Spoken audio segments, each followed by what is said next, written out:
아멘. 오늘도 맥주 감사 주일 주시는 말씀을 통해 위로와 도전과 은혜를 받고 새로운 삶을 향해 나아갈 수 있는 은혜가 있기를 주의 이름으로 축원합니다. 아멘. 오늘 창세기 강의 82번째 시간으로 감사하는 자에게 주시는 은혜라는 제목으로 말씀을 나누기 원합니다. 제목 같이 읽어보죠. 감사하는 자에게 주시는 은혜. 어제 청소를 마친 뒤에 우리 정화자매가 점심을 사준다고 해서 유사부로 가려고 하는데, 여기서 잠깐 유사부가 뭐지? 하는 분들은 유사부의 중화식당의 줄임말입니다. 그냥 유사부라고 불러요. 우리 길 건너에서 한 1분 정도 걸어가면 우리 교회에서 가까운 거리에 중국 식당이 있는데 우리가 종종 가곤 하고요. 노학군 목장은 우리 박수롱 목사님 식사 섬기실 때 식사를 해주시는 식당이기도 한데요. 이제 제가 갑자기 든 생각인 거예요. 혹시 식당이 문을 열지 않았으면 헛걸음하는 거잖아요. 더운데. 그래서 정화자매한테 전화를 먼저 해보라고 했죠. 정화자매가 전화를 했는데 아니나 다를까 가게가 오픈은 돼 있지만 에어컨이 고장나서 식사를 못한다라고 하는 답을 들었어요. 다행이죠. 만약에 거기까지 걸어갔으면 권사님, 그죠? 그 더운 시간에 지쳐가지고 또 올 때 얼마나 불평했겠어요 우리가. 근데 가지 않아도 되는 상황이 됐죠. 그래서 롯데아울렛으로 가서 1층에 있는 그 푸드코트에서 각자 먹고 싶은 메뉴를 정해서 맛있게 먹었습니다. 이 자리를 빌어 우리 정화자매에게 감사의 마음을 전하고요. 앞으로 종종 이런 일이 있기를 소망합니다. 네. 여러분, 요즘같이 더운 날 에어컨 고장나면 어떨 것 같으세요? 상상하고 하기도 싫죠. 만약에 우리 예배실 에어컨이 고장나서 안 나온다면 여러분 어떻게 하시겠습니까? 에이 하고 그냥 집에 가버리겠습니까? 여러분 창문 다 열어놓고 더워도 선풍기라도 돌리면서 예배를 드려야 하지 않겠습니까? 네. 왜 이렇게 야망이 약하죠? 할렐루야. 아멘. 저는 어제 말씀을 주중에도 준비하면서 하지만 토요일날 마지막 마무리하는 날이니까 마무리 준비하면서 요 이야기를 하면 성도님들이 당연히 아멘 할 거라고 저는 기대를 했어요. 비록 땀이 막 온몸에서 흘러도 찬양을 드리고 기도를 올리고 말씀을 듣고 예배를 정성껏 드릴 성도들이다라는 저는 기대감을 가지고 왔는데 맞죠? 맞습니다. 아멘. 네, 그럼요. 하나님을 예배하면은 우리의 최선을 다함이 필요하죠. 물론 에어컨이 고장나서 예배 드릴 때 땀을 막 온몸으로 흘리는 일이 없기를 바라고요. 고장나더라도 주중에 고장나서 주중에 고쳐서 주일날 우리가 사용하는 데는 어려움이 없는 상황이 되길 바라고, 이런 작년에 여러 번 그 두꺼비 집에 이 안전차단기가 떨어졌어요. 거의 매주 떨어졌어요. 왜냐하면 주일 아침에 카페 에어컨 세게 더우니까 아침 오면 이거 틀어놓고 제 방 3개 다 돌리니까 얘가 감당을 못하는 거예요. 그래서 오늘 아침에도 제가 이 에어컨을 켜면서 오늘 또 이게 뚝 떨어지면 어떡하지? 나가서 올리면 되긴 하는데 그렇잖아요. 그런데 오늘은 안 떨어지더라고요. 여러분 이번 여름 두꺼비 좀 안 떨어지고 여름잘 날 수 있도록 기대해 주면 좋겠습니다. 요즘 한낮의 온도가 35도, 36도 말씀드린 것처럼 내일은 37도까지 올라간다고 하는데, 여러분 이 정도 날씨만 돼도 우리는 정말 죽겠다 하면서 힘들어 하는데, 여러분 상상이 되십니까? 45도에서 50도라면? 지금 이스라엘과 가자 지구가 있는 팔레스틴 지역이 그래요. 사막기후거든요. 그 사막기후는요 거의 1년 내내 온도가 비슷해요. 45도, 50도예요.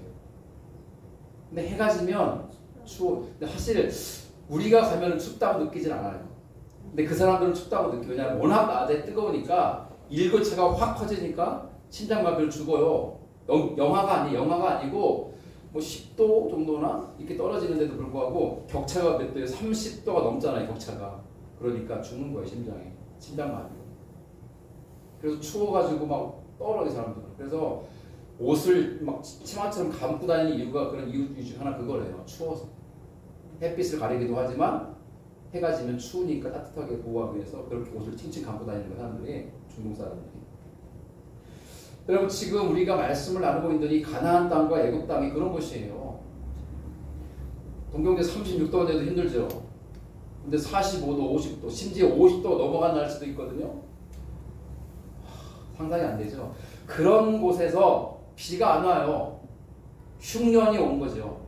그러면 물이 없으면 곡식이 말라 죽고, 여러분이 기억나 옛날에 논이 쩍쩍 갈라지잖아요. 보면 곡식 다 말라 죽어요. 그리고 냇물이 바짝 말라버리고 강물도 물이 바닥을 드러내요. 댐을 문 열어도 물이 없으니 뭐 댐을 문 열어도 나올 물이 없는 거예요. 가뭄이랑 무서운 거죠. 그 가뭄을 통해서 곡식이 다 이제 뭐 말라 죽고, 물이 없으니 가축이 죽어나가고, 사람인들 버틸 수 있겠냐고요. 우리가 지금 만나고 있는 이야기 속에 기근이라는 건 그거예요. 흉년으로 인해서 찾아온 기근, 재앙이죠. 근데 여러분 기억나세요? 그 기근이 몇 년 이어진다고 그랬죠? 7년.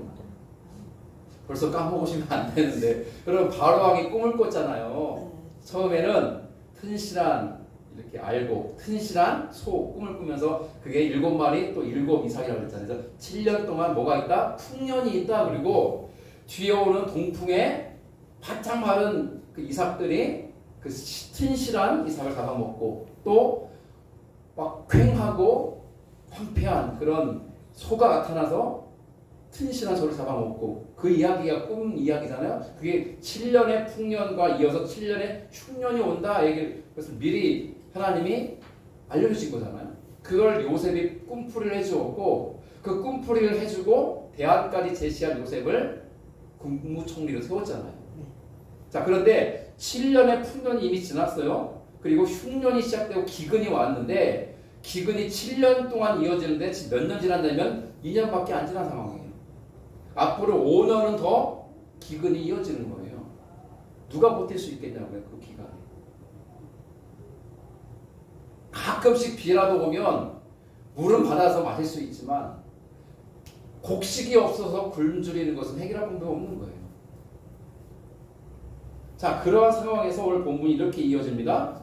13절. 기근이 더욱 심하여. 기근이 왔는데 한 해가 지나고 두 해가 지나고 세 번째 해가 되었는데 어떻다고요? 기근이 더욱 심해졌다. 사방에 먹을 것이 없고 애굽 땅과 가나안 땅이 기근으로 황폐했다는 거예요.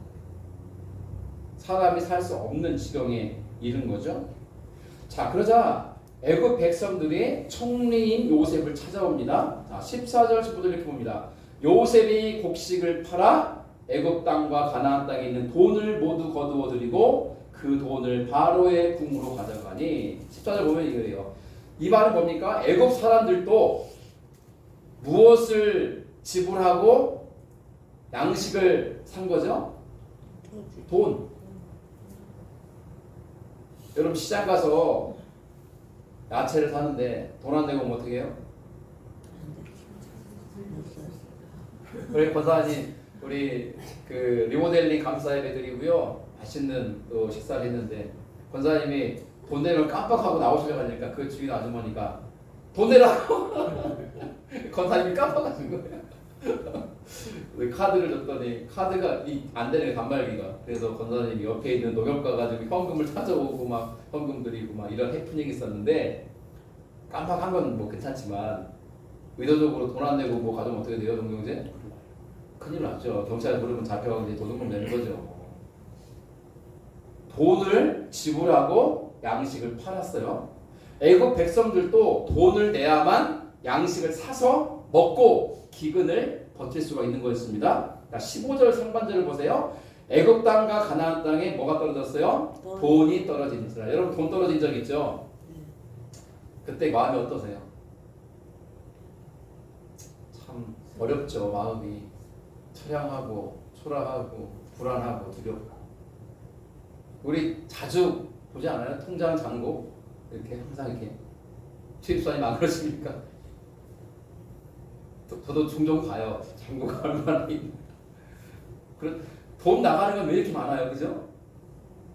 쓸 돈이 얼마나 많아요. 근데 나한테 없는 것 같고. 근데 그 정도가 아니라 양식을 사 먹지 않으면 다 죽어요. 굶어 죽는 지금 절대적인 기근의 상황 속에서 기근이 7년 동안 이어질 텐데 2년밖에 안 지난 상황이에요. 처음에는 돈을 지불하고 양식을 사다가 가족이 먹으면서 버텼는데 그 돈이 뭐 했다고요? 다 떨어졌어요. 이제는 지불할 돈이 없는 거예요. 그러자 그들이 총리인 요셉에게 뭐라고 말하는가? 노란색이요. 돈이 떨어졌사오니 우리에게 먹을 거리를 주소서 어찌 주 앞에서 죽으리까? 이게 무슨 말이에요?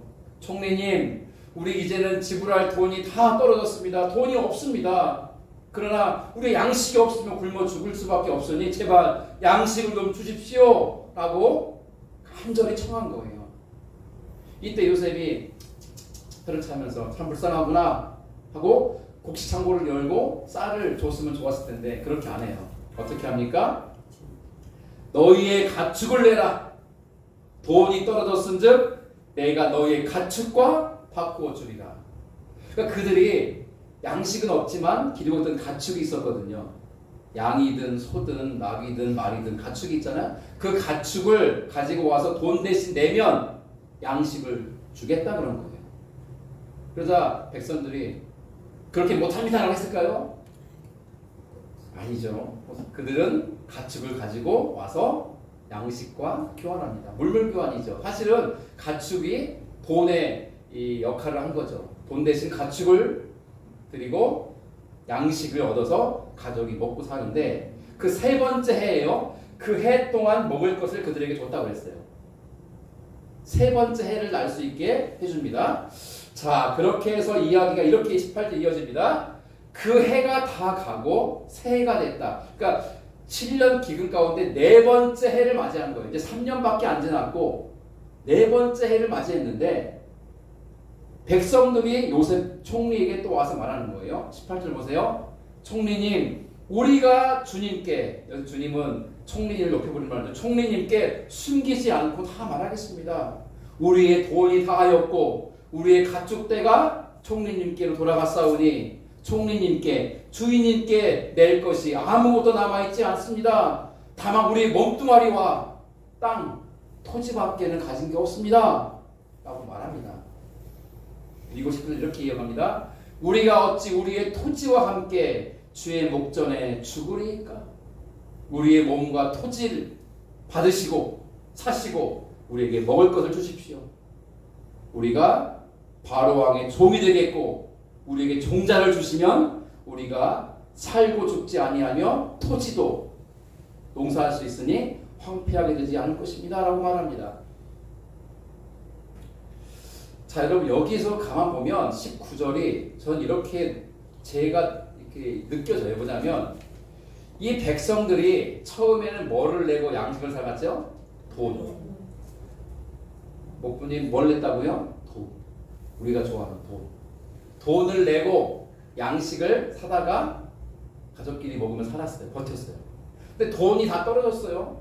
그러자 요셉 총리가 뭐라 합니까? 뭘 가져와라? 가축 가져와라. 그래서 말이든 낙이든 양이든 소든 염소든 기르는 가축을 다 가지고 와서 돈 대신 지불하고 양식을 받아다가 버텼어요. 그렇게 세 번째 해를 맞는데 4년 남았죠. 아직도 네 번째 기근의 해를 맞이했는데 이제는 그 양식만 다 떨어진 거예요.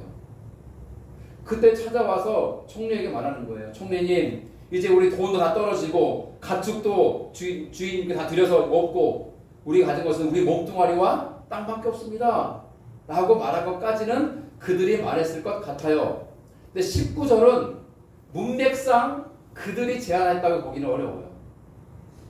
오히려 요셉 총리가 백성들에게 제안하는 것으로 보는 게 자연스러워요. 왜냐하면 보세요. 첫 번째도 양식 좀 주세요 할 때 뭘 내라고 그랬죠? 돈 내. 둘째도 양식 떨어져서 또 가져요. 양식 주세요 하니까 그럼 가축을 내. 이렇게 말했잖아요. 세 번째도 마찬가지예요. 드릴 것이 아무것도 없습니다. 그러자 요셉이 묻는 거예요. 남은 게 뭐냐? 우리의 몸뚱아리와 땅뿐입니다. 그때 요셉이 이렇게 말하는 게 자연스러운 거예요. 너희가 어찌 너희의 토지와 함께 왕의 목전에 죽겠느냐? 너희 몸과 너희 토지를 왕에게 바치면 먹을 양식을 주겠다. 너희가 토지와 함께 바로 왕의 종이 되리니 너희에게 종자를 주어 너희가 살고 죽지 않게 할 것이며 토지도 황폐하게 되지 아니할 것이다. 이게 자연스럽지 않아요? 맞잖아요. 양식 주세요 하고 외친 건 백성들이었고 줄 때 그냥 준 게 아니라 첫 번째는 돈을 요구해서 돈을 받고 줬고 두 번째는 가축을 받고 양식을 줬는데 세 번째 제시한 게 뭡니까? 너희들 몸뚱아리와 땅을 지불해라. 그럼 이제 우리 몸뚱아리를 준다는 것은 무슨 말이에요? 예, 왕의 종이 된다는 뜻이에요. 원래 자유민이었는데 이제는 왕의 종이 된다는 뜻이에요. 그리고 원래 이 땅도 내 땅이었는데 이제 누구 땅이 되는 거예요? 왕의 땅이 되는 거예요. 바쳐야 되니까. 이게 자연스러워요. 그죠? 자, 그렇게 해서 20절 요셉이 애굽의 모든 토지를 다 사요. 그리고 바로에게 바칩니다. 애굽의 모든 사람들이 기근에 시달려 각기 토지를 팔았습니다. 땅이 바로의 소유가 됩니다. 그러니까 이제 애굽의 온 땅이 왕의 소유가 됩니다. 그리고 자기 몸뚱아리도 왕에게 종으로 이제 팔린 거죠. 자, 이렇게 어떻게 상황이 전개되는 게 21절 요셉 총리가 애굽 땅 전체죠. 이 끝에서 저 끝까지 백성들을 다 성읍들에 옮겼다. 이게 무슨 말일까요? 백성들을 어느 성읍으로 옮겼다는 뜻일까요? 이것을 가지고 있는 성읍 어디입니까? 양식을 저장해 두었던 성읍으로 다 이주시킵니다. 그렇잖아요. 여러분 기억나세요? 7년 풍년 때 곡식 창고를 많이 씌워서 곡식을 꽉꽉 채워놨잖아요. 그 곡식이 가득한 성읍들이 한두 군데가 아니거든요. 그 성읍들로 다 분산 배치한 거예요. 그런데 22절에 예외가 있는 보니까 제사장들의 토지는 못 샀어요. 왜 못 샀냐면 그들은 바로 왕으로부터 녹을 봉급을 받는 사람들이었어요. 봉급을. 그러니 돈도 있고 재력이 있잖아요. 그래서 그 사람들은 받는 봉급으로 먹고 살기 때문에 굳이 토지를 팔 이유가 없죠. 그들은 부유한 거예요. 제사장들은. 그 상황을 말해주는 겁니다. 자, 23절 갑니다. 요셉이 백성에게 말합니다. 오늘 내가 바로를 위하여 너희 몸과 너희 토지를 산노라. 여기 종자가 있으니 너희는 그 땅에 뿌리라. 그래요. 24절에 중요한 같이 읽죠. 시작. 수수의 5분의 1을 바로에게 상납하고 5분의 4는 너희가 가져서 토지의 종자로도 삼고 너희의 양식으로도 삼고 너희 가족과 어린아이의 양식으로도 삼으라. 이게 뭡니까? 애굽의 토지법이에요. 토지법을 개정하는 거예요. 자, 보세요. 이제 너희가 양식을 받는 대신 동경제 그들이 뭐가 된 거 이제는 왕의 종이 됐고 땅은 누구 것이 된 거 이제는 왕의 것이 되었으니 너희는 아무것도 소유를 주장할 수 없다. 그죠? 이제 다 팔린 거잖아요. 대신 너희가 종자, 씨앗을 주는 거예요. 총리가. 이 씨앗을 가지고 너희들 땅에 뿌리고 심고 가꿔라. 추수를 하면 왕에게 상납해라. 얼만큼을? 추수한 것에 5분의 1을. 그리고 5분의 4는 너희가 가져라. 먹고 살아라. 그러나 그 가운데 종자는 남겨라. 그래야 또 이듬해 농사를 지으니까. 이게 애굽의 토지법이에요. 이 토지법이 한동안 수천 년 동안 이어졌어요. 누가 세웠습니까? 요셉이.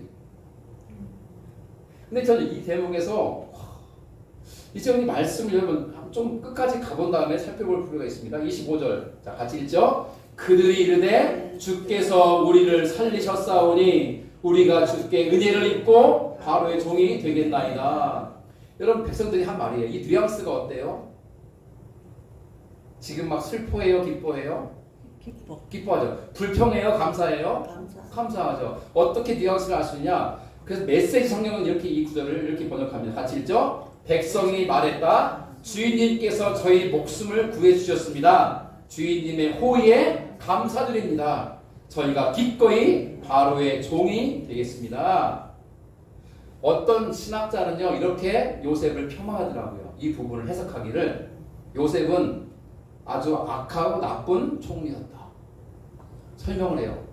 백성들에게 공짜로 곡식을 나눠주지 않고 돈을 받은 사람이고 그 돈을 다 긁어 모아서 왕의 창고에 넣은 사람이다. 또한 돈이 떨어지자 백성들이 무엇을 다 긁어 모아요? 가축을 긁어 모아서 왕의 소유로 삼고 그들은 아무것도 없게 만들었다. 셋째, 마지막에는 그들의 몸뚱아리를 사서 종을 만들고 땅을 다 사서 왕의 토지가 되게 하였다. 보아라, 요셉이 얼마나 나쁜 자인가. 그래서 많은 사람들이 고개를 끄덕끄덕하면서 봤다고. 요셉 나쁜 놈이라고 하는 사람들이 꽤 많았어요. 근데 일리가 있는 말이긴 해요. 제 의문은 여기 있는 거예요. 왜 요셉은 그 많은 곡식 창고에 있는 곡식들을 무료로, 무상으로, 공짜로 나눠주지 않고 돈 받고 가축 받고 몸뚱아리 받고 땅을 받고 사게 했을까 하는 거예요.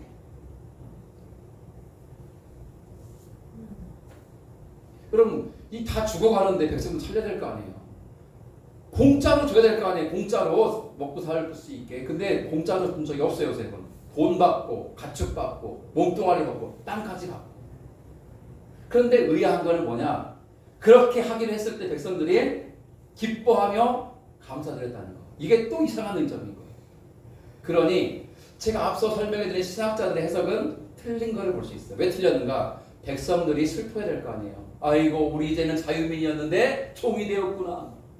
아이고 이 땅 내 땅이었는데 이제는 왕의 땅이 되었구나. 슬퍼하는 게 맞는데 슬퍼하지 않고 오히려 기뻐하며 감사하고 있는 이 뉘앙스고 분위기인 거예요. 왜 그럴까? 여러분, 왕의 소유가 된다는 것은 무슨 뜻인지 아세요? 이제 내 인생 누가 책임진다는 뜻이에요? 왕이 책임진다는 뜻이에요. 이 기근의 때에 먹고 사는 거를 이제 누가 책임진다는 거예요? 왕이 책임진다는 거예요. 그러니 기뻐하죠. 여러분, 성경을 바로 봐야 돼요. 그전에는 왕의 소유가 아니었어요. 백성들이지만 각자 도생, 자기 앞가림은 자기가 하며 살았어요. 그러니까 양식이 떨어지니까 뭘 가지고 사러 와요? 돈 가지고, 가축 가지고 사러 왔잖아요. 자기가 해결하려고 했는데 해결할 때는 제한적이었어요. 6개월 먹고 끝나고 1년 먹고 끝나고 그랬잖아요. 7년 기근을 버틸 수가 없고 재간이 없는 거예요. 그런데 이제는 나의 몸뚱아리도, 나의 땅도 왕에게 바쳐지면서 왕의 소유가 되잖아요. 그러니 누가 우리를 먹여 살려야 돼요? 왕이. 그 당시 백성을 말하면 왕이 백성들을 먹여 살려야 돼요. 왜? 자기 소유니까. 그러니 기뻐한 거예요. 이제 먹는 걱정 안 해도 되니까. 뿐만 아니라 요셉이 얼마나 선하고 좋은 사람인가. 여러분 혹시 소장농 아세요? 소장농? 본사님 아시죠? 소장농. 땅이 없어요. 내가 땅이. 근데 땅 주인에게 가서 주인한테 그 땅 지주에게 가서 땅 지주에게 내가 이 땅에 농사를 좀 짓게 해주십시오. 그럼 주인이 그래요. 추수 때에요. 얼마큼 줄란가? 그러면 예, 제가 50% 절반을 드리겠나이다. 안 돼. 70%를 내게. 30%는 네가 먹게 하면은 울며 겨자 먹기로 해야죠. 땅이 없는데 어떻게? 그게 소장농이에요. 아시죠? 지주가 내라면 내는 거예요. 그거 싫으면 그만두게. 그럼 땅이 없는 가난한 사람인데 어떻게 해요? 땅이 없어요. 땅이. 그러면 땅 주인에게 가지고 땅을 빌려야 되잖아요. 근데 빌리는 값이 얼마냐면 우리나라도요 최소 절반이었어요. 그 전에. 몰랐죠? 알았죠? 뭐 모를 리가 있어요. 시골 사면 다 알아요. 시골 가면. 그래서 사람들이 악착같이 돈 모아서 뭘 살려고 그래요? 땅 살려고 그랬잖아요. 땅. 농사지을 땅, 내 땅이 필요하니까. 남의 땅에 살면요 돈 내야 되잖아요. 근데 지주가 악덕 지주가 많잖아요.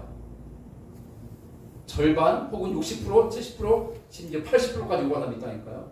그런데 여러분 종이 주인의 땅에서 일하고 돈 받습니까?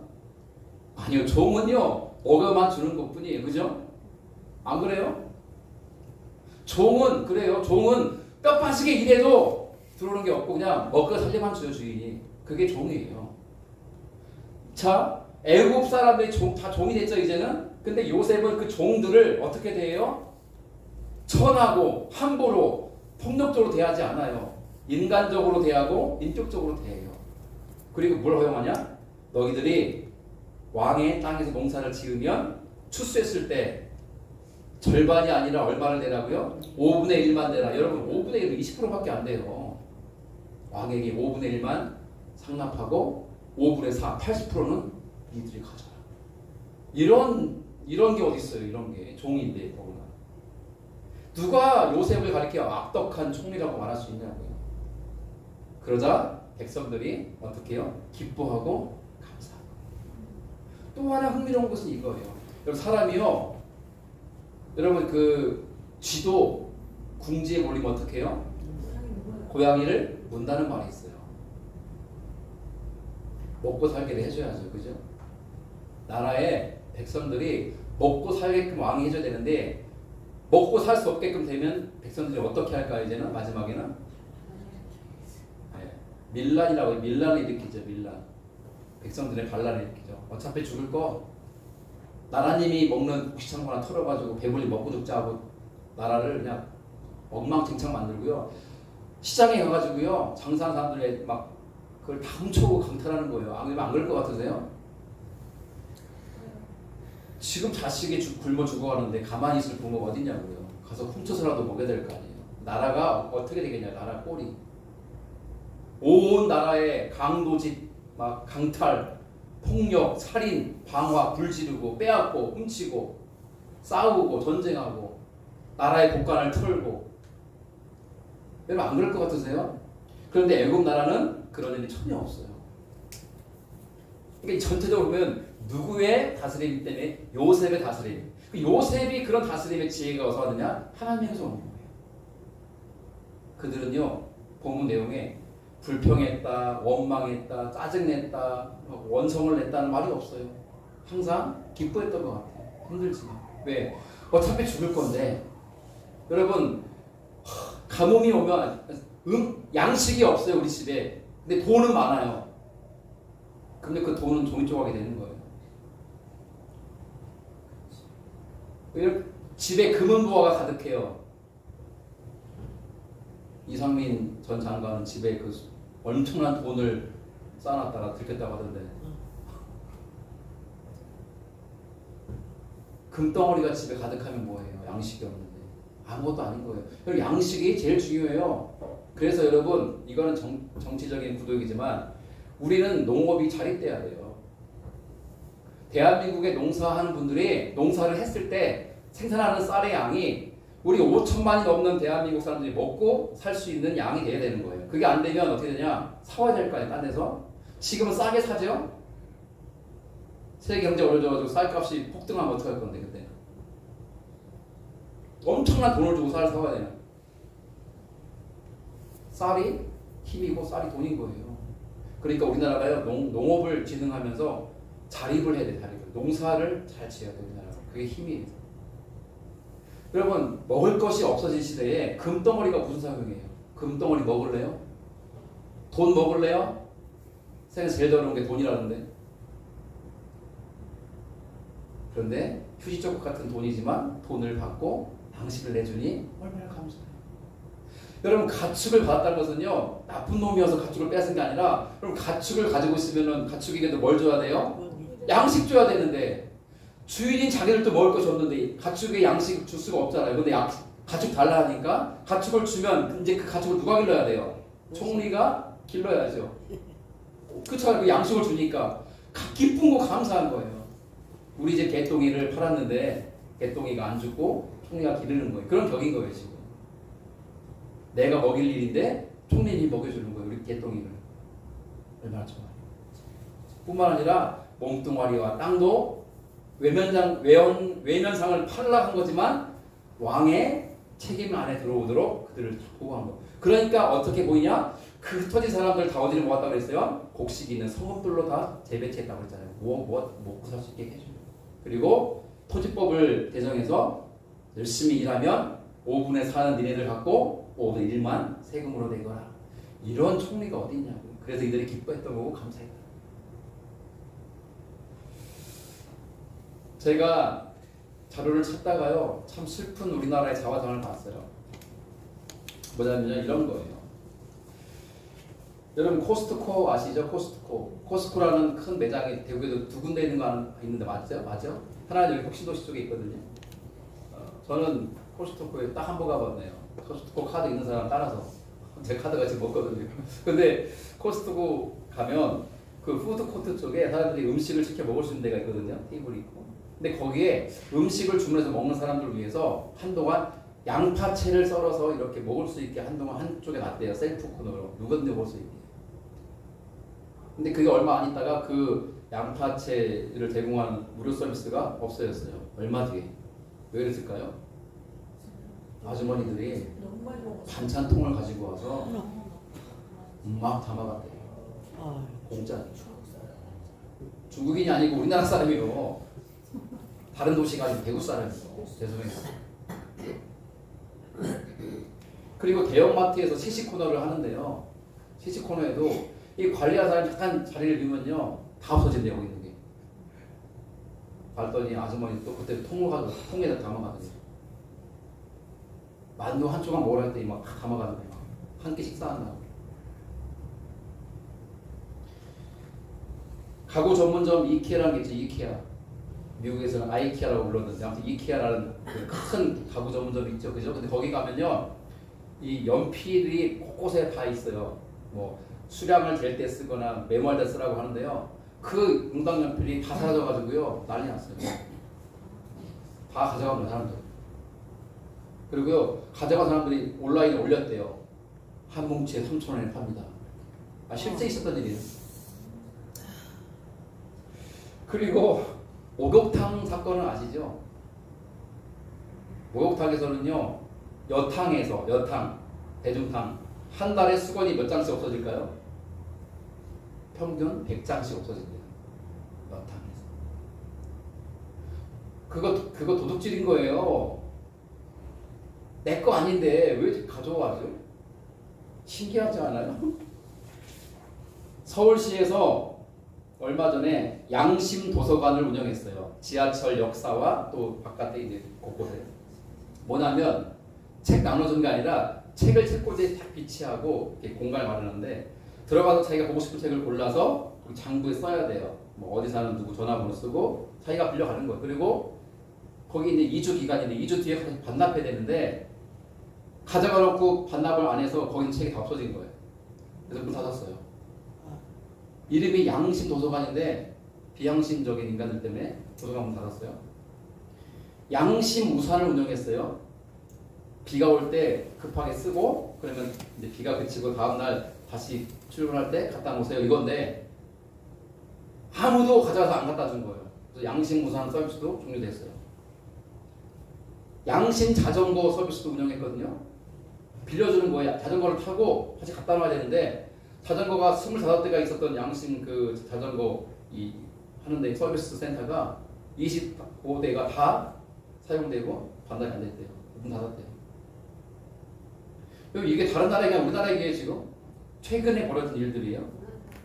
여러분 왜 이럽니까? 자전거 탈 때 안전모 써야 되는데 안전모 대여도 이렇게 무료로 했더니 다 사라져서 없어졌대요. 대구만 그런 게 아니라 서울도 그랬대요. 무료로 주면 그런 거예요. 무료로 주면 값을 지불해야죠. 근데 그 값을 지불 하는 소중하면 안 돼요. 전 요셉의 신의 한 수가 거기 있는 거예요. 만약에 보세요, 양식을 무료로 주었으면 어떤 일이 벌어졌을까요? 막 날마다 배 터지게 먹었겠죠. 그리고 또 와가지고 달라갔겠죠. 그리고 쌀 하다가 쌀이 막 떨어져도 야 갖다 버려. 밥 했는데 밥이 아직 남았어. 또 먹어도 되는데 야 갖다 버려. 새 걸로 밥을 먹자. 그 7년을 어떻게 버텨나가요? 안 되는 거예요. 인간의 죄성을 잘하는 거예요, 요셉이. 그래서 분별력 있게 절제하면서. 여러분 값비싼 돈을 주고 쌀 한 포를 샀으면 그거 어떻게 먹겠어요? 아껴 먹죠. 그리고 하루에 한 끼밖에 안 먹었을 거예요, 아마 그 기근에. 엄마 소 먹고 싶어. 참아. 오늘 먹을 거 다 먹었어, 이제 참아야 돼. 그렇게 먹어야 기근을 나는 거예요. 생존 살 수 있는 거예요. 요셉이 지금을 사는 거죠. 오늘 말씀을 마무리하면서 이렇게 짚고 싶어요. 여러분 오늘 맥주 감사 주일이잖아요. 2025년 전반기 6개월을 살아서 여기까지 왔어요, 우리가. 여러분들 입속에서 감사와 찬양과 은혜의 고백이 넘쳤습니까? 아니면 불평과 원망과 짜증과 한숨과 이런 것들로 더 많은 시간을 보냈습니까? 감사하는 자에게 하나님 은혜를 주세요. 할렐루야. 하나님은 감사하는 자를 정말 좋아하고 기뻐하세요. 그러나 불평하는 자는 그에게서 하나님이 은혜를 거두세요. 짜증내는 자에게서 하나님이 주신 복을 거두가세요. 잘 기억하세요. 그러나 항상 감사하는 사이에 하나님이 은혜를 주시고 복을 주시고 좋은 것들로 인생 가운데 허락하시고 채우신다는 거예요. 오늘 본문 말씀을 감사하는 측면에서 보면 그렇게 이해가 되고 해석이 되는 거예요. 사랑하는 우리 대구드림교회 성도 여러분, 힘들고 어려운 때도 있을 거고 외롭고 슬플 때도 있겠죠. 그러나 그런 때에도 우리는 찬양할 수 있고 감사할 수 있고 하나님 주신 은혜를 사모하면서 소망 중에 나아갈 수 있기를 소망합니다. 아멘. 그럴 때 하나님 기뻐하신다는 거예요. 정말 잘 먹었어요. 고마워요. 잘 먹었어요. 진짜로 진심. 제가 감동받았거든요.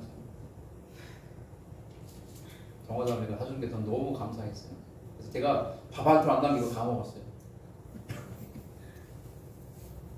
감사할 줄 알고 어떡했어요. 그래서 오늘은 맥주감사주의를 맞아서 이 말씀이 우리에게 좀 이렇게 파도처럼 은혜로 도전으로 다가왔으면 싶어서 이 말씀을 준비했습니다. 주님께서 주시는 놀라운 은혜와 복과 참 하나님이 입에 선한 것들이 우리 인생에 부어지고 우리가 그 은혜 가운데 살아갈 수 있는 놀라운 은총이 있기를 주의 이름으로 축원합니다. 아멘. 그 다음 께 일어나셔서 성찬식이 있죠.